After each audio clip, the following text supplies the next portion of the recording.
The Adventures of Reddy Fox by Thornton Burgess. Chapter 1. Granny Fox Gives Reddy a Scare. Reddy Fox lived with Granny Fox. You see, Reddy was one of a large family, so large that Mother Fox had hard work to feed so many hungry little mouths, and so she had let Reddy go to live with old Granny Fox. Granny Fox was the wisest, slyest, smartest fox in all the country round, and now that Reddy had grown so big, she thought it about time that he began to learn the things that every fox should know.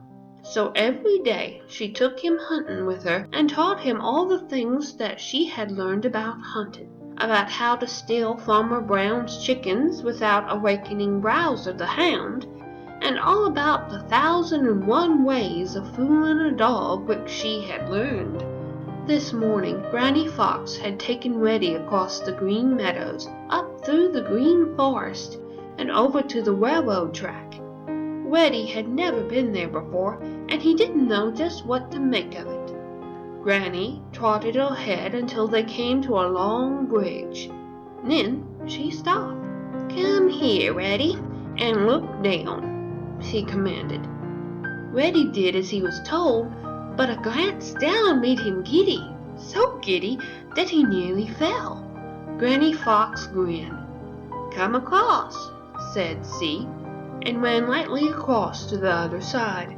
But Reddy Fox was afraid. Yes, sir, he was afraid to take one step on the long bridge. He was afraid that he would fall through into the water or onto the cruel rocks below. Granny Fox ran back to where Reddy sat. "For shame, Reddy Fox," said she. "What are you afraid of? Just don't look down and you will be safe enough. Now come along over with me." But Reddy Fox hung back and begged to go home and whimpered. Suddenly Granny Fox sprang to her feet, as if in great fright.